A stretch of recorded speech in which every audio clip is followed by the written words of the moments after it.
すみれおじさんにチャレンジしていただくのは、はい、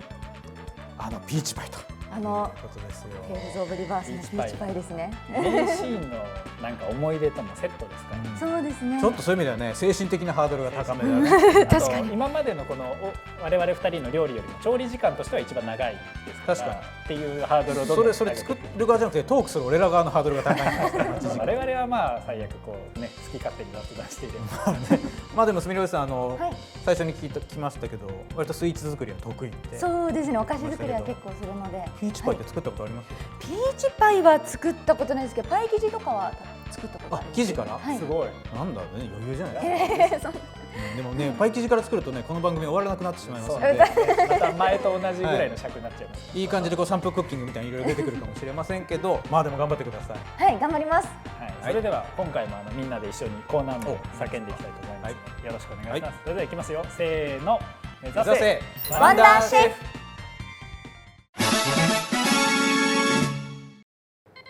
はい、では3回目ということですが、はい、今回はピーチパイですね。すみれさんに作っていただく。はい、お待たせしました。どうですか、ご自身のほどは。いや、もう緊張しますけど頑張ります。はい。まあ1回目2回目とね、あんな流れなんで、もう3回目は期待してます。はい、そのくるくる回るまな板に苦戦していただきまずね、そう、この自宅じゃない調理環境になれるところからですけど、はい、まあでもピーチパイっていうことでね、ピーチパイ、はい、精神的ハードルは高いですが、パラおばさんのピーチパイ、はい、みんな待ってると思いますので、じゃあ早速調理スタートいただいて、はい、じゃあ早速、はい、やっていきます。はい、ではどうぞ。では、いきます。はい。富澤さん、なんかいいお召し物を着てますね。なんかいいお召し物。あ、このパーカーのこと？違うですよ。わざと我々2人して回ってみましたけど。これなんですか？これあれですよ。前回放送の時に、なんか T シャツとかね、せっかくこうシリーズロゴ作ったし、作っちゃおうかみたいな。言った話をしていたので、なんかお金のあるうちに作っちゃおうぜって。はい、お金があるわけではないんですけれども、なけなしのね、はい、なけなしの PR 費でちょっと作っちゃったんですか？作ってみました。どうでしょうか。コーチジャケット。はい。意外とね、袖を通してみるといいですよね。しっくりくる。はい。結構質感もしっかりしていて。で、ね、今回このスタッフ用で作ったんですけど、なんかこれなら T シャツじゃないじゃない。そうなんです。まあということで T シャツの方もちゃっかり T シャツもちゃんとあるのね。ちゃっかり作りましてですね。こちらと。あららららら。いいですか、ちょっと広げて。どうぞ。T シャツはあれだね。このロゴと周年ロゴとシリーズロゴの。これ白黒バージョンも作ったんですけど。白黒というかベージュのちょっといい感じのね、アースカラーで。こっちはアースカラーバージョン。これは25周年中に着倒さなきゃいけない。着倒さないといけない。その後パジャマになるやつ。そう、クラティみたいなやつ。いやでもどちらもね、なかなかまあテイルズオブの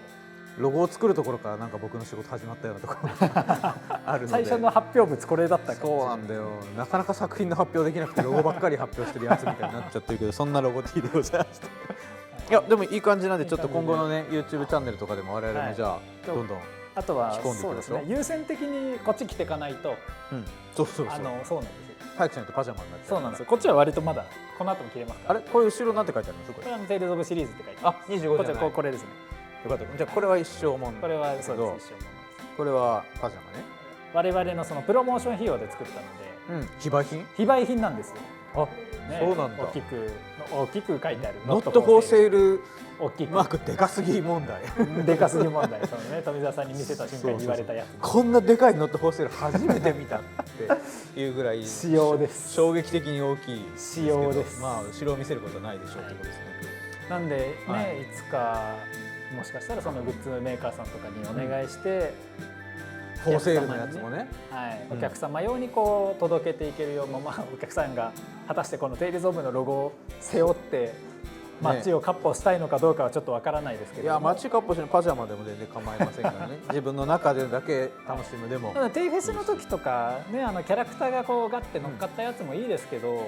結構こうシックなものの方が着たいよっていう人もいるかもしれないですからね。ずっと言い続けてるね、そういう人もいるかもしれないって言い続けて、なかなか商品化されないから勝手に自分たち用のまずはこういう感じですっていうこんなノリのも欲しいんじゃないかっこ俺らがみたいななんならコーチジャケットも欲しいんじゃないかっこ俺らがっていうところのただのなんでしょう、いわゆるこのジッパーのジャンパーにしなかった謎のこだわり確かに、コーチジャケットにしちゃう。これはねなかなかいい仕事、いいですよねいい仕事だと思いますよ。はい、ぜひじゃあ商品化をご期待の皆様はコメントでフォーセールのやつもこれ出してくれっていうのを、まあ、いろんな、はいねメーカーさんにご意そうです見として、ね、その場合いくらまで出していいかも書いておいてくださいねというわけで、というわけで、ね、じゃあこれをそんな中どうですかすみれさんピーチパイ格手闘してますね。手が震え手が震えるわかりますよ。緊張で手震えますねこれ。なかなかこうカメラにね、そうですね、なん抜かれかまくることないです。隣で喋るわ目の前にカメラ寄ってくるわ調理器具は慣れないわあれね結構30結構緊張しますまあねでもね慣れますよ。おこれ今これ結構裏ごしみたいにそうですね裏ごしなんですけど結構なるほど、そっかそっか。ピーチがもう完全にあえてピューレ状になっちゃう。ピーチってピューレ状にこちらにもう上に乗っけるようにピーチはもう乗っける用とはいピューレ状があるそうですねピューレ状にさっきのでもねタコ心状みたいに全部溶けちゃうかもしれないですけどね。これが潰れないそうですね。あげますピーチ。あげときゃいいのかあげますピーチを揚げピもうーチでもどうせさ焼くんだよね焼くから焼くからなくなりはせん。実は衣で揚げピーチって新しいちょっとピーチが昔めっちゃ揚げバナナ食べたことある。揚げバナナはわかる確かに。美味しかったです。そういう意味で揚げピーチもあるのかな。まあ糖度の高さちょっと水分量でね確かに弾けそうですうまくいくのかわかんないけど、なんか頑張っていただいて、でもなかなかちょっとスイーツ作りっぽいじゃない。俺らのなんか鍋とか鍋カレーみたいなのとちょっとノリが違って、はい、ちょっとやっぱいいですね華やかな感じがします。でもなんか困ったらフードプロセッサー使ってもいいフードプロセッサーの方が早かったんじゃないですかね多分。タコみたいなことになるかもしれない。いやこれなんか全然裏ごしち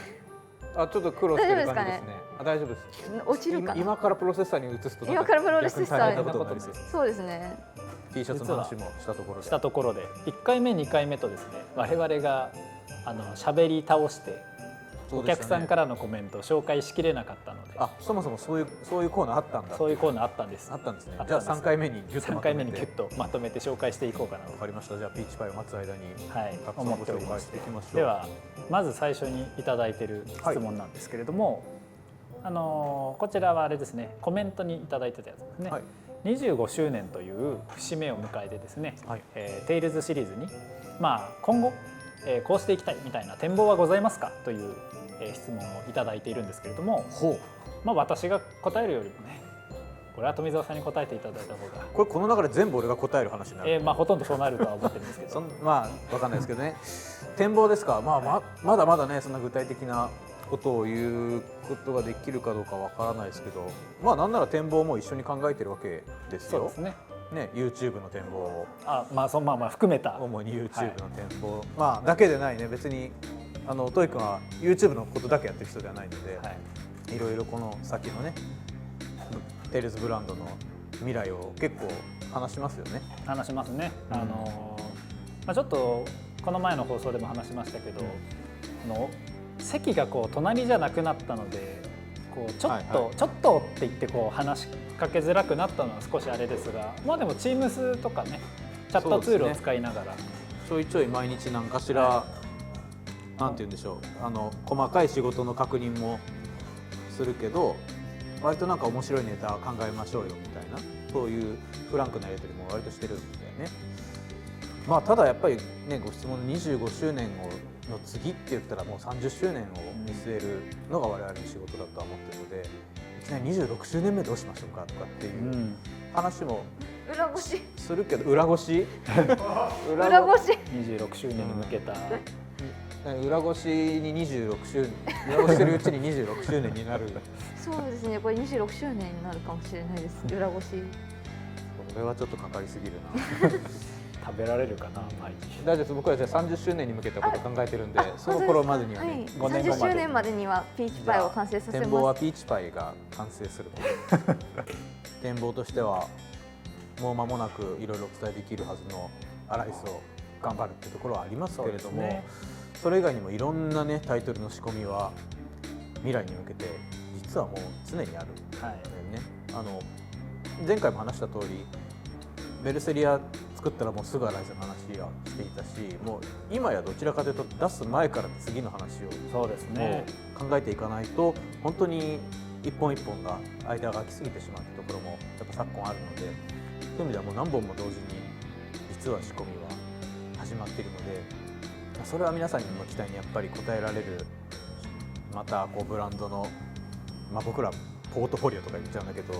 要は商品構成、製品構成っていうのは、すごい桃の匂い裏ごし大丈夫ですが。か？多分今裏ごしの前にちょっと加熱をしております。加熱、はい。ちょっと僕らには及ばないいろんな工夫をして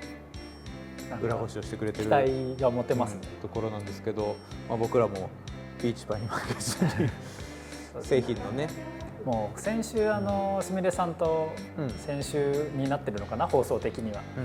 お話ししていただいてた通り、その1本仮にこう新作じゃないほどその移植作品をじゃあやりましょうっていうだけでも相当な人数が今やこう必要になるので、皆さん想像つかないんだよね、そこはなかなか。なので実際その先ほどのポートフォリオでどこにどうこう何をやっていけばよりこう喜んでいただけるのかっていうのは悩みは尽きないですよね。本当なんか何でもやりゃいいじゃんって企画するだけしてぶん投げるわけにもいかない。それはやっぱり移植であろうと何であろうと責任持って作り上げ切らなきゃいけないっていうのは、全て一緒なので、そこは本当慎重にというかね、本当に議論を重ねながらやってますんで、とはいえゲームはもちろんのこと、それ以外の展開も、30周年に向けてはまた大きな仕込みをねしていこうと思いますし、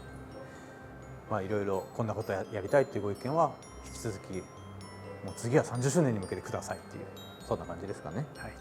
はい、じゃあ質問はでもいっぱい来てるのかな。いっぱい来てるので、どんどん聞いていきましょうか。じゃあ、次の質問なんですけれども、年齢ですね。富澤さんではなくキャラクターのです。僕の年齢はねちょっと非公開になってますけどね。本当ですか？交渉は28になってますけど。じゃあ僕と同い年ですね。かな？もうここ十数年28なんで。そうだったんですね。じゃあ来年は僕の方が先輩になると思う。と思います。先輩。じゃなくてですね、キャラクターの年齢なんですけども、キャラクターのその年齢の設定はありますけれども、誕生日の設定がないのは、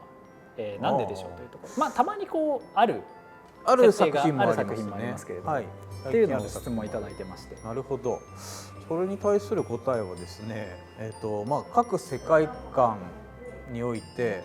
作品ごとにいろいろありますけれども、今我々が住んでる地球の1年の巡りで誕生日が来るっていうのとは必ずしもみんな一致しないぞと。星々それぞれの作りや巡り、周期っていうものに合わせて、合わせてというかそれぞれに沿って作品の中のキャラクターが生きていて、で年をその世界の暦によってこう作っているか成長しているってところが基本にはなっているので、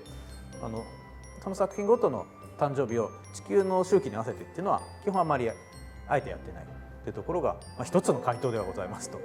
いうのはあるんですが、もしかしたら365日じゃないかもしれないですね。そういうこと。要は自転するのに100年かかりますという星だってあるわけですよ。ありますね。っていう意味ではなんか煙に巻くような回答ではございますがやっぱそこを必ずしも僕らの1年に合わせてお祝いするっていうところに統一はしてない。ただ地球に例えたらこの日だねとかっていうところで言うこともあるし、それは作品ごとのある意味ポリシーだったりっていう部分に沿わせているというのが最近のスタンスですかね。ありがとうございます。一緒にお祝いしたいんだけどというご希望なのだとは思いますので、好きなキャラクターの誕生日がわからない場合はもう自分で決める。そうですね。自分とキャラクターが初めて出会った日とかでもいいかもしれないですしね。そう記念日はね割と僕も個人的にはそういうなんか楽しみ方してる側かな。誕生日が必ずしもわからないキャラクターって世の中にいっぱいいると思うんですけれど、出会ってからやっぱり同時に年を重ねてるっていうふうに思ってそのキャラクターと付き合っていくっていうのは割と一つの、スタイルかなと思うので、そこは本当にファンそれぞれの皆さんのやり方にお任せしたいなというのが、僕個人の見解ですからね。ありがとうございます。はいキャラとともに、キャラもともに年を取っているという。そうなんです。はい、ただその年の取り方が今も言ったけど365日で一切年を取っているか、僕らの100年に1回年を取っているかは分かりません。そうです。わかりましたでも確かに言われてみたらなるほど、フェイルズのキャラクターって設定の割には大人びたキャラクターが多いじゃないですか。見た目とか設定とか、はいの割には。確かにそうかもしれないね。はい。つまりそういうことなのかも。微妙に進みが違う結果、そういうビジュアルと設定がまたかもしれません。本当に16歳かっていう、確か私びっくりしたのはコレットとティアって同い年なんですよね。同い年かねっていう。どう見てもっていうね。まあそこはあんまりね作品ごとのそういった厳密なねところを語りはしないですけれども、まあ見た目と年齢がずれてる人なんてほらたくさんいるので、僕だって28歳じゃないですか。確かにそうですね。私も割と年は上に見られがちなので。だよね。そのうちね、やっぱどっかで見た目年齢と超えていくことが起きそうになった時にロックをかける。いつか自分でここだ。俺はここ28で打ち止め。そうか。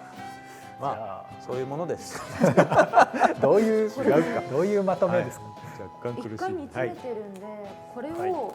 ダメか。料理進捗を一瞬伺いますね。裏ごしのちょっとしか取れ、ちょっと少ない感じがします。すごいレアなピーチピューレになって、なんかでもレアな糖度が増されてそうですね。そんな感じで大丈夫ですよ。もう我々はね黒い鍋食ってますから。多少ね裏ごしが粗ごしだろうとなんだろうとですね。いやこれと一緒にレモン一回煮込んでまた裏ごしにしようかなって思って。なくなっちゃいますね。違わなくて、そうなんですよ。これ本当はこれを入れてレモン汁と煮込むみたいな感じなんですけど、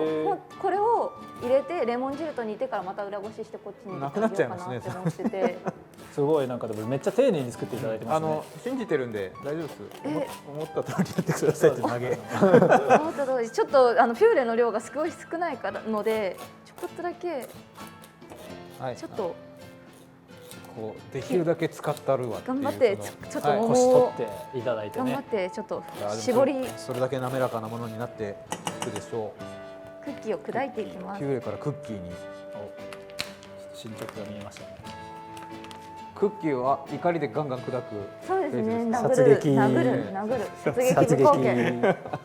ってコーンがあるじゃないですか。そうなんですよ。コーンちょっと短いんですけどね。それでちょっと縦を全然でも短い。ちょっとバトンみたいですけどね。そうですね。これバトンですね。琥珀かな。でも本当バトンやってた。今度は琥珀の殺撃部貢献をね。殺撃部貢献。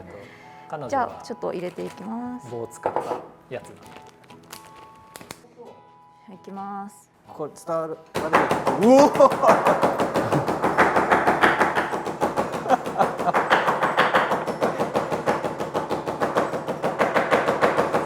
ですね。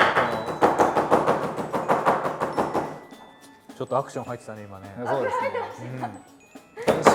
いい編集点でしたね。スタート等のあたりでガガガガガガって入れやすそう。粉々ですね。粉々です一瞬で。今は何への怒りをぶつけてる感じですか。ピーチピューレじゃないのよ。裏ごしへの。いや今もまだ熱してるんですよ。もうちょっと裏ごし取れるかなみたいな感じで。裏ごしができない間にもうガンガン他を進めてあるわ。ちょっと今もうちょっと煮込んで、これをまたピューレにしていきたいです。ちょっと発散していただいたところで、すみれさんにもお伺いしたいんですけど、最近何かお仕事中に楽しいって思った瞬間ってありますか？今以外でね。今以外で。今はもちろん楽しいと思うんですけれども。今が一番だったら今が一番。楽しいですね。今は一番でいいんですかね。いやめっちゃ今怒りが今怒りを見た瞬間でしたけど。あんまりあれですか？悲しいことばかりですか？そうダメやめてください。苦しいこととかね、寂しいこととかいろいろある。いろいろありますよ。やっぱでも好きなこととかに関われることがとても嬉しいですね。やっぱりはい。やっぱその好きなことに関わりたくて始めたことなので、とても今もそうなんですけど、こうやって関われることがとても嬉しいです。はい。ありがとうございます。なんて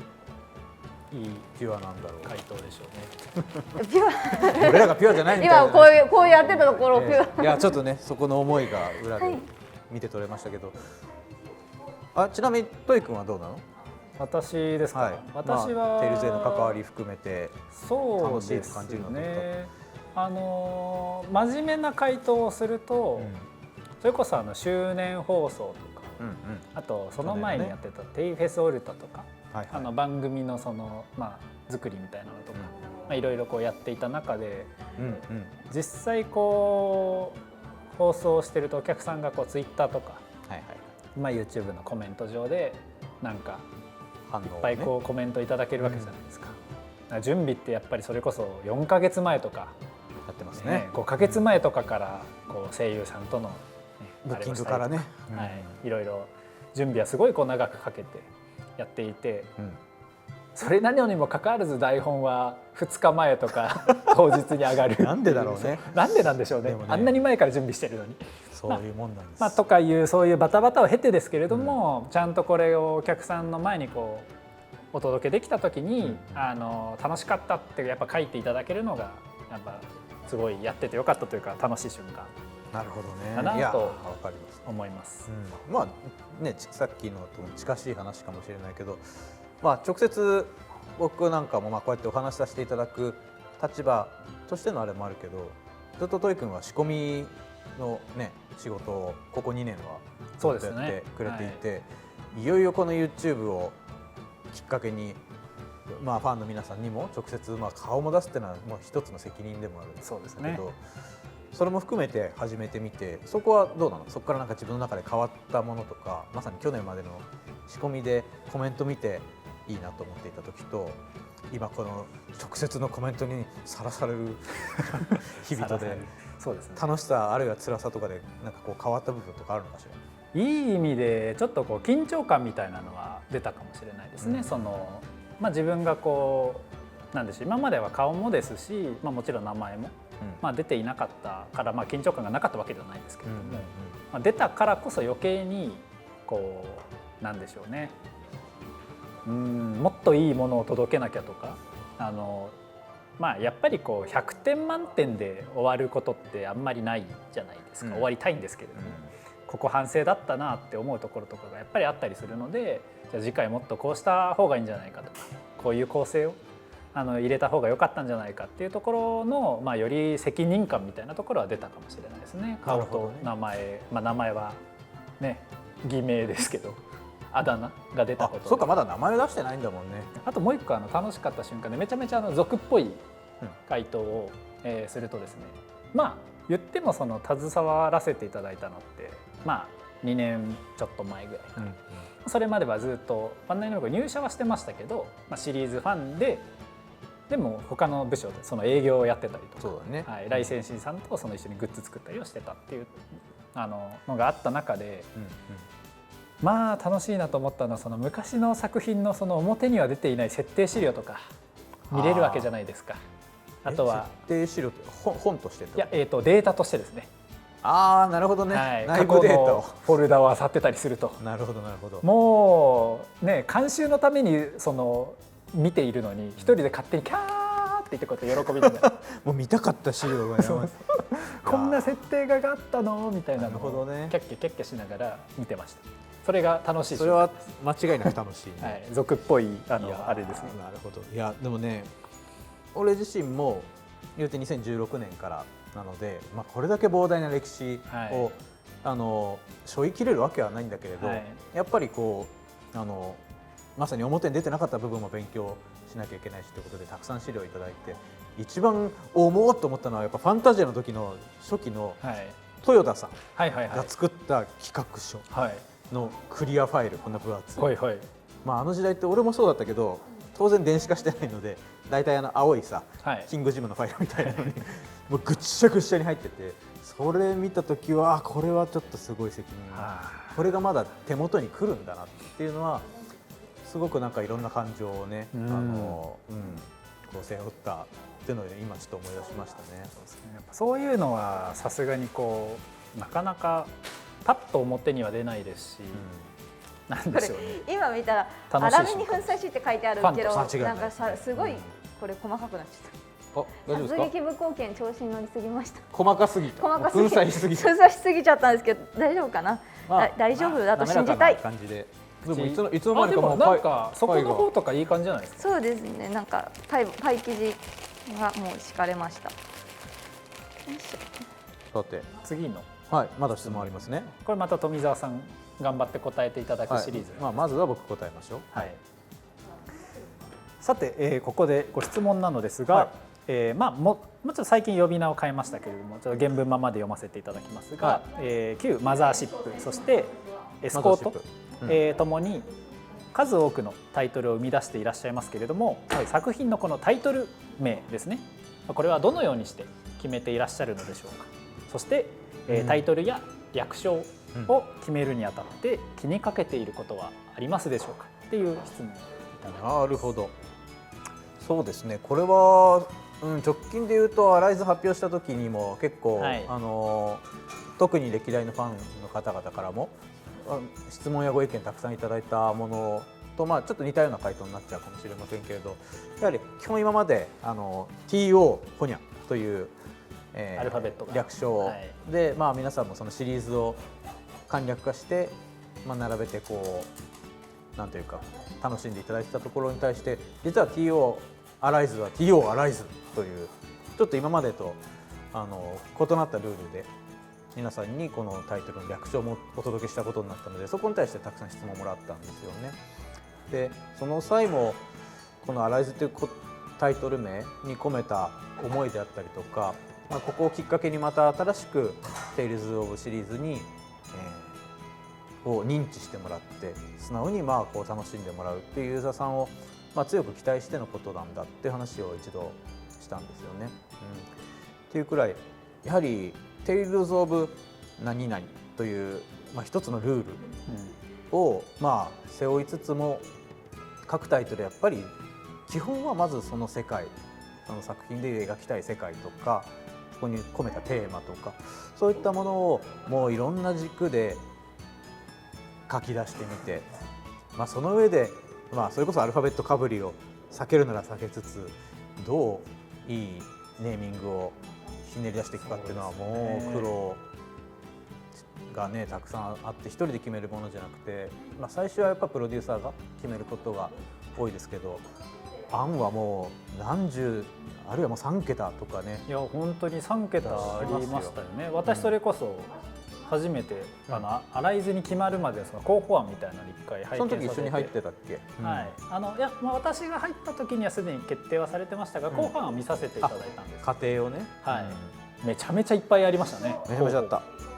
かつ今回は世界中のそのマーケティング担当者とも、案を同時に出し合ったので余計にもうすごい量になっていて、というのもやっぱりアライズは世界中の人に届けたい、当然同じ名前で届けたいってなった時にそこの名前が持つ印象だったりイメージだったりっていうところ、あるいはなんかこの国で聞くと変に聞こえちゃうとか、そういった部分をこうクリアランスしていくという意味も含めて、本当に各国の担当者がアイデアと議論をこう重ねて、その上でアライズに関しては非常にシンプルで強いこの言葉に、あえて我々のちょっとこう思いを託そうと、そういう結論に至ったというところがあって、端的に言うと被ってますよっていうご意見たくさんもちろんいただきました。それをもちろん理解した、我々も理解した上でこの言葉の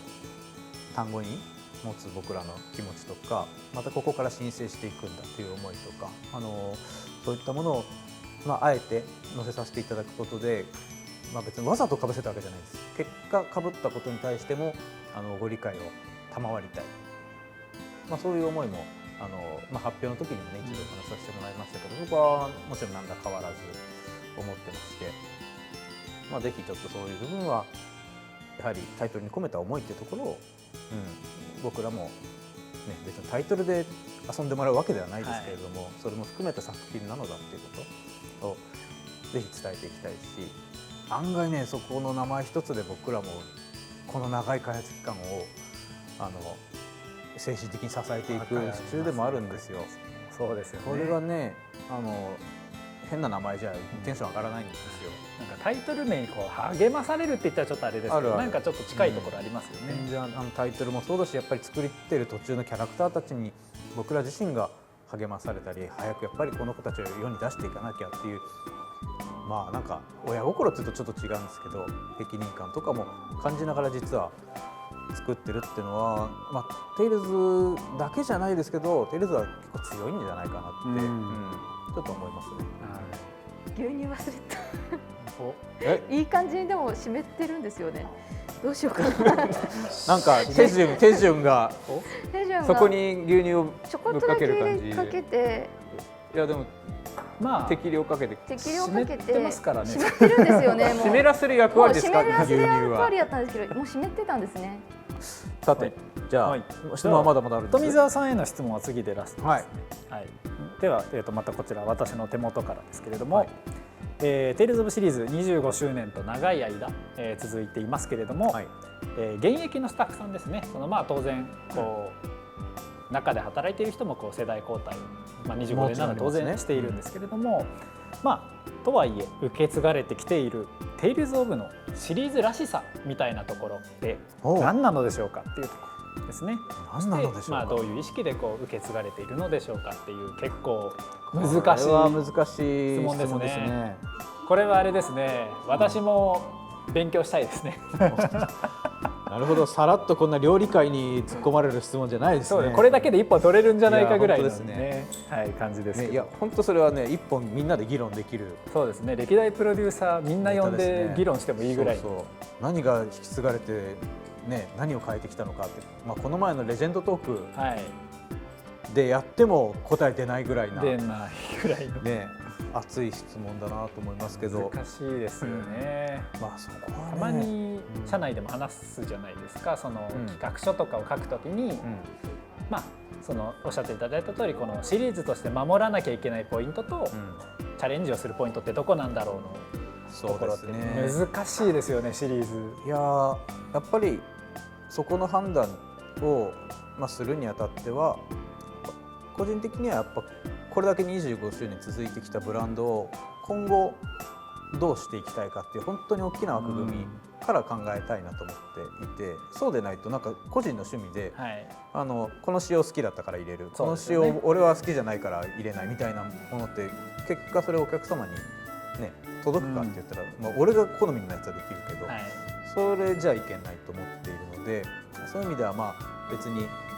なんだろうね、最大公約数を取るという意味ではなくて、未来に向かってテイルズだったらテイルズがどうやっぱ変わっていかないとね、何だって死ぬと思ってるんですね。ずっと同じものだけではいつかやっぱりどんなブランドでも閉じていってしまう。それはやっぱり自分の経験の中でもいろんなものを感じつつ、テイルズオブだったらどうブランド運用しようかすべきかっていうのはやっぱり2016年に引き継がせてもらった瞬間からの最大の課題だったので、という意味では、今までの作品でもずっと共通している仕様もあれば、途中で生まれたりまた途中でなくなったりとか、形が変わったり名前だけは共通だったりとか、いろんなものがもう複雑にやっぱり存在し合っていたので、一概にこれ残しゃいいよねとか名前だけ残しゃいいよねってわけでもなかったので、すごく難しいところはありました。で、アライズ企画する時もまさにそことまず最初に向き合って、ただその上でさっきの名前の話にも関わるけど、やっぱりこの作品を機にワールドワイドってところもあるし、またその先に新たなお客様にもこのブランドを知ってもらって、また30周年に向けて新たなファンになってもらう、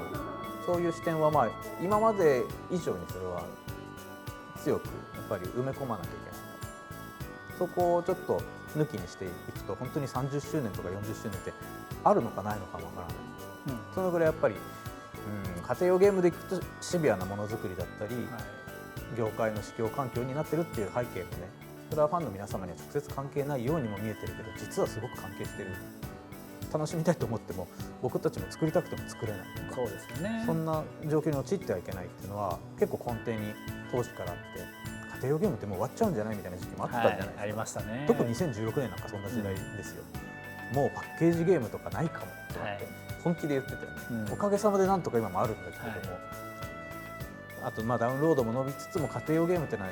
今もワールドワイドで見たら元気、うんだけれども、まあ、必ずしもねそれが今まで通りのことをやってりゃいいっていう必要ではないことも確かなので、ねまあ、そんな中でテイルズ・オブが生かしていかなきゃいけないこと、これからのお客さんにもこう尖った部分として伝えたいこととかを、まあ、ある意味整理しながら企画に落とし込んでいくっていうことをやっているので、まあ、まだライズのね詳細は伝えきれてないので概念的なね言い方にはなるけれども、そこは信念持ってやってるっていうのはありますね。お客さんにも聞いてみたいですよね、そうだよね、むしろねコメント欄とかでねそれこそ人それぞれのらしさがあるとは思うけど、戦闘っておっしゃる方もいるし、きっとキャラクタードラマって言ってくださる方もいるし、いや本当ね、ある意味こう2大要素としてのバトルの良さを語る方は確かにいるし、そこはね開発でもいつもこうそうだね、でどっちかじゃもうなくねって話を定期的にしたりもしますよね。結構お客さんにね聞いても、もしかしたら人によってはやっぱりそれこそ、まあ、例えばボイスの有無だったりとか、主題歌の有無だったりとか、やっぱそういういろんなところでのその大事に思ってるポイントがやっぱ違うとは思いますね。いやね、それを全部っていうとなかなかそうなんです、大変なことになったりとか、まあ、こっちを立てたらこっちが立たないみたいな仕様もねもう歴史の中では出ちゃったりもしているので、今回はこういうコンセプトって、まあ、初期にどうまとめ切って突き進むかっていうのは難しいところなのでね。おっしゃっていただいた通りね、時代の流行りもありますし、ね、それもあります、はい、その中でらしさっていうのをどう継承するかっていう話で、そうね、アライズ初出の時もやっぱり継承と進化を今回テーマにしますという、まあ、言い方をさせてもらってますけど、もう嘘なく本当にその2つをどう、まあ、バランスして、ね、取っていくかは、まあ、未だに答えはないし、一作一作また違ったバランスを時代に合わせてチャレンジしていくことになるとは思うので、アライズのそのチャレンジとまたさらにその先ではまた全然違ったアプローチするかもしれないので、なんかこれが答えだ、これが永遠の答えだと思って一作一作作っていくわけではなくなるのかな。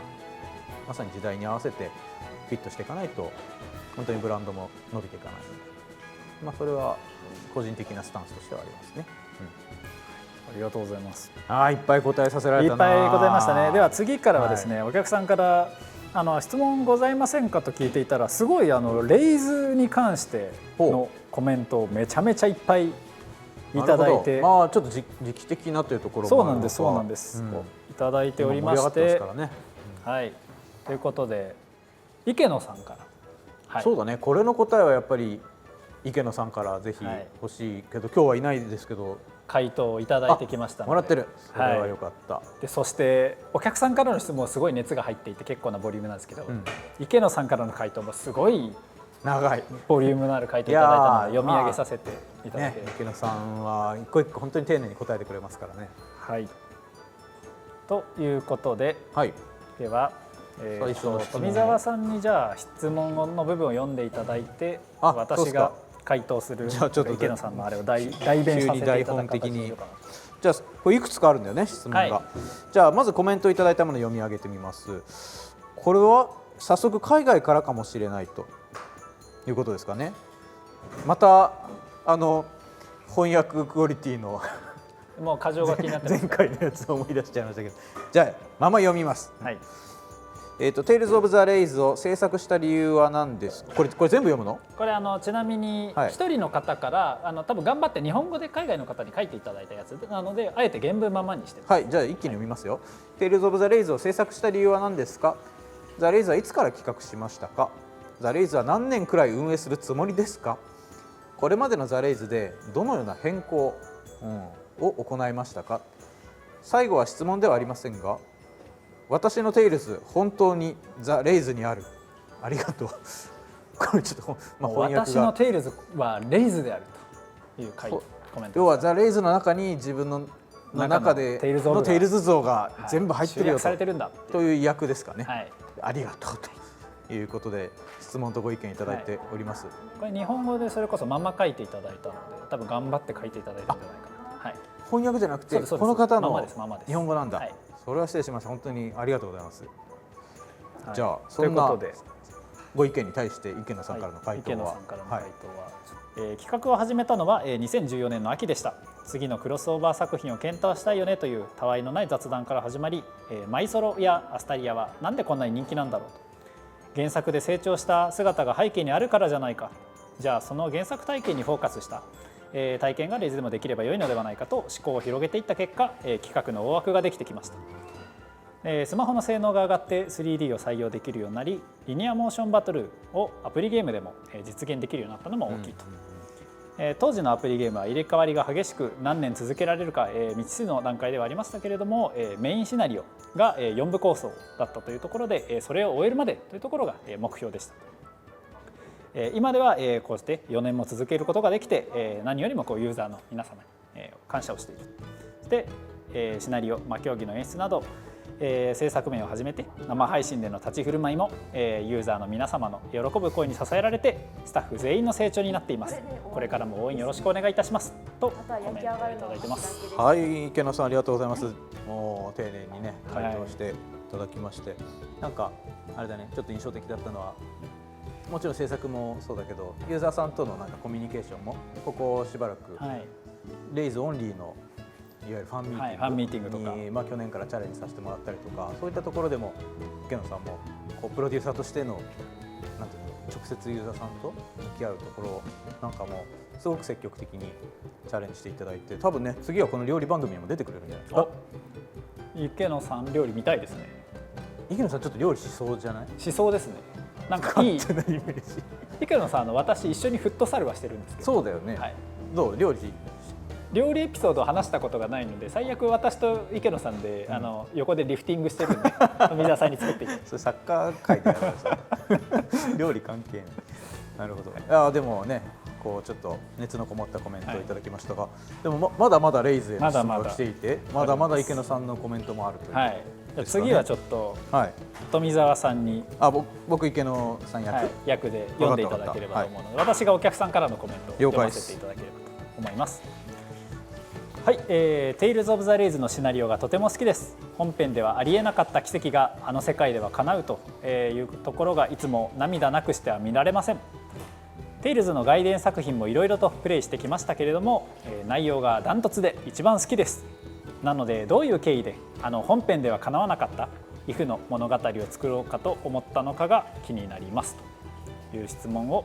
池野さんが手にいただいてます。はい、ありがとうございます。それに対して池野さんから、このようにいただいています。ありがとうございます。一番好きと言っていただける作品をお届けできてクリエイター冥利につきますと。そして先ほどの質問でもお答えした通り、ゲームコンセプトは、原作で成長した姿が背景にある、この部分に集中していましたので、シナリオも成長した後の姿を感じられる歴代キャラを登場させています。ただ、原作での成長と一言には言っても、成長するまでの過程にはさまざまな葛藤や諦め、別れなど苦渋の決断の末にたどった辛い経験もありますと。ですので、ザ・レイズの世界でもし過去の辛いしがらみから解放されるとしたら彼らはどんな行動を取るだろうか、そういう発想で制作をさせていただいたんですというふうにいただいております。いやそうですね、レイズはシナリオを書いてくださっている宮島先生に、優しい時刻と紹介されていたりとか、レイズの世界だけで見ても、決してハッピーばかりではないですけれども、やっぱり原作の彼らの再成長だったりとか、新たな一面の見直しみたいなのがなんかできるのが良さですよね。やっぱり本当そう思いますね。もう4周年というところで、例えば我々も家庭用ゲームを作りながらいわゆるスマホタイトル、今のでいうクロスオーバータイトルの流れとか成長っていうのがここ数年でぐっとあったのを、ある意味横で見ながら家庭を作ってたところあるんですけど、今はチームも一つになって、改めてテイルズ・オブシリーズにおいて、例えばザ・レイズが体現しているようなぱりキャラクターのイフというかまさに再成長が要は楽しめる、RPG シリーズってなかなかあるようでないじゃないですか。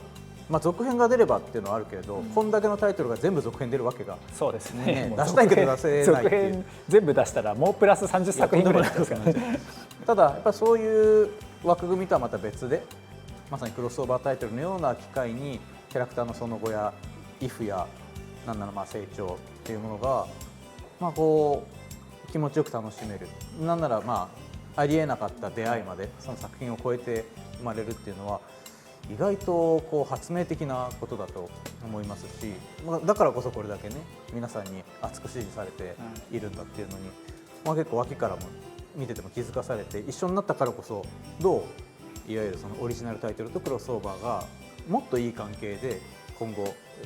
トータルの意味でクロスオーバーできるかみたいなことを実は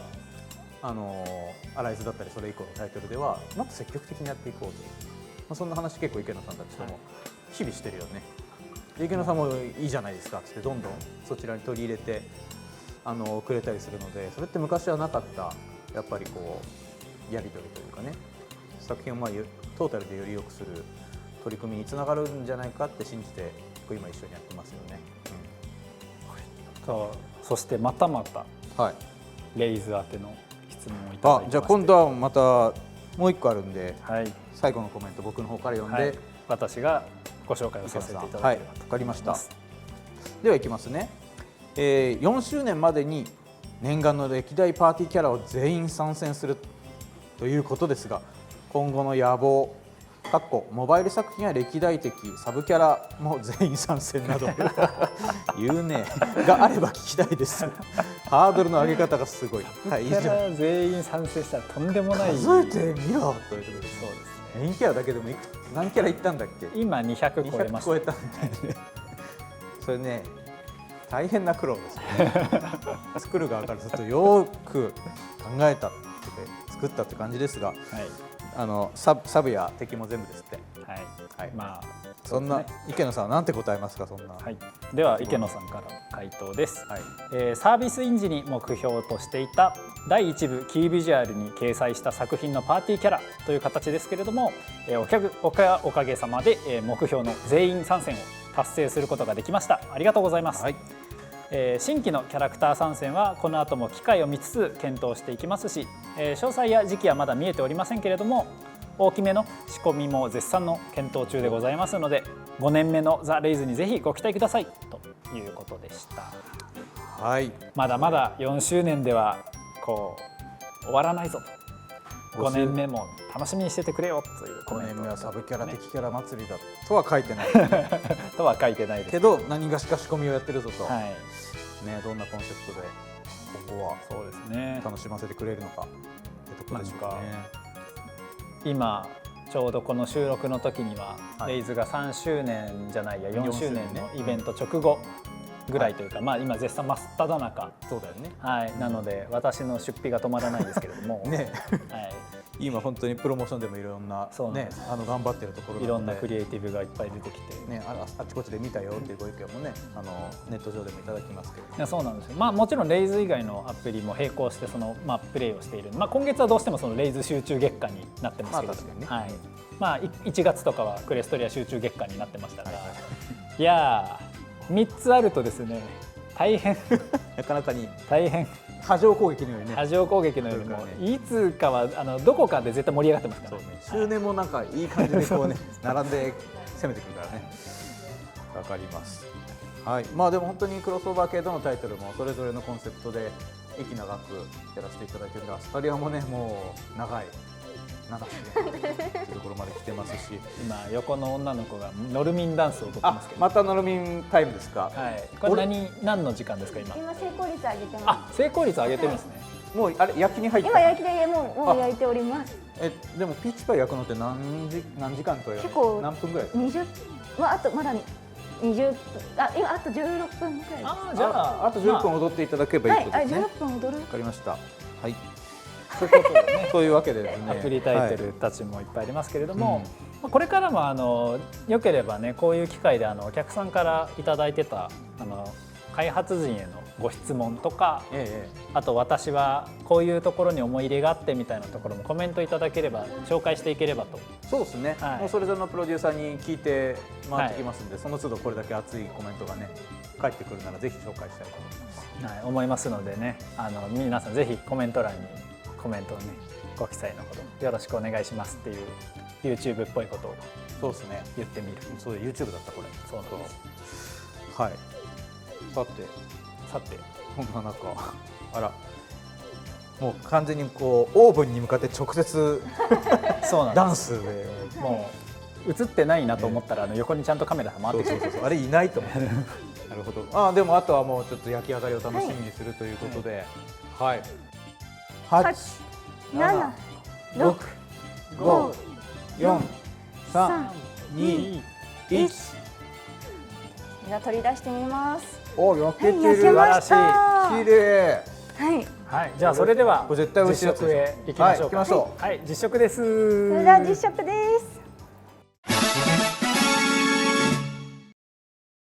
はい、それでは出来上がりましたので、よかったら食べてみてください。待ってました。はもう実質今日のメインディッシュだった。メインディッシュですね。メインディッシュ。はいいや、じゃあちょっと感じですね。いや美味しそう。ね、これは間違いないでしょう。ありがとうございます。じゃあ早では速早速いただいてよいたろしいでしょうか。だきましょうか。はい。ピーチも持ち込みつつ、チーチも持ち込みつつ、生地とともに、はいいただきます。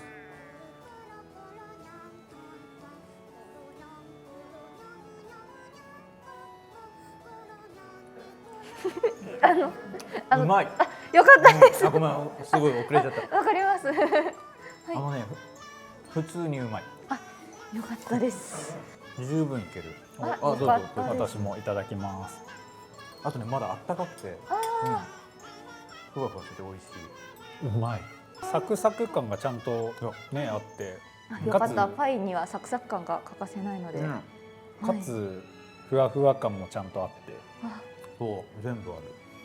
いや美味しいですね。全然お店で食べる味ですよ、これ。よかったです。もう嬉しいです。いや、本当にごちそうさまでした。